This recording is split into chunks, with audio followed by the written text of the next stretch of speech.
Қайырлы күн, құрметті қыз-келіншектер. Бүгін біз сіздерге айтатын тақырыбым бөлінділер. Жыныс ағзаларына қынаптан бөлінетін бөлінділер. Қандай болу керек? Жалпы алған кезде нормада олар кішкене ақшыл түсті немесе түссіз, иіссіз болатын болса, ол норма.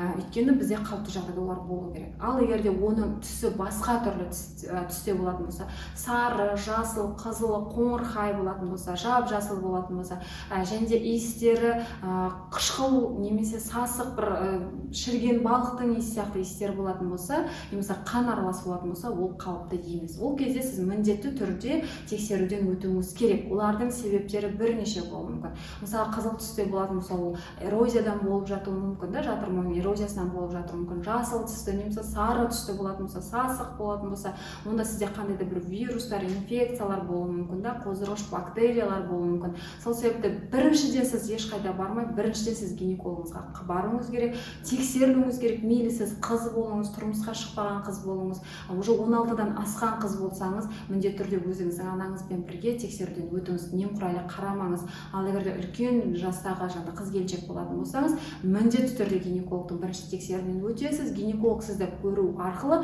әрі қарай тексерулерге жібереді. Жағында алуға да вирустар мен инфекцияларға жіберуі мүмкін, немесе микрофлорасын анықтауға, немесе қабыну бар ма жоқ па, немесе цитология немесе міне осындай сізге жағындыларға осы анализдерге жібереді. Солардың қорытындысы бойынша сізге ем тағайындалады. Бірақ маған көп мынандай сұрақтар қойып жатады да, осындай кальпит болып жатыр, мен қандай ем алам, не болмаса менде вагинит болып жатыр, қандай ем алам? Қыздар, әр осындай қабыну процесінде, мейлі ол жатыр мойынның шырышты қабатының қабынуында болсын, немесе қынаптың қабыну болсын, мейлі ол жатырдың қабыну болсын, ол жерде қоздырғыштарына байланысты сізге ем тағайындалады. Соған байланысты ол индивидуалды түрде. Қыздар, міндетті түрде тексеріліп отырыңыздар, жылына бір рет, немесе осы симптомдарға байланысты бірден тексеруден өтіп отырыңыздар. Өздеріңізге немқұрайлы қарамаңыздар.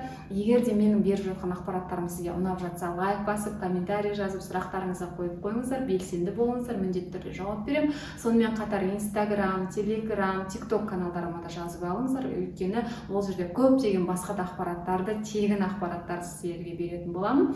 Менімен бірге болғандарыңызға рахмет.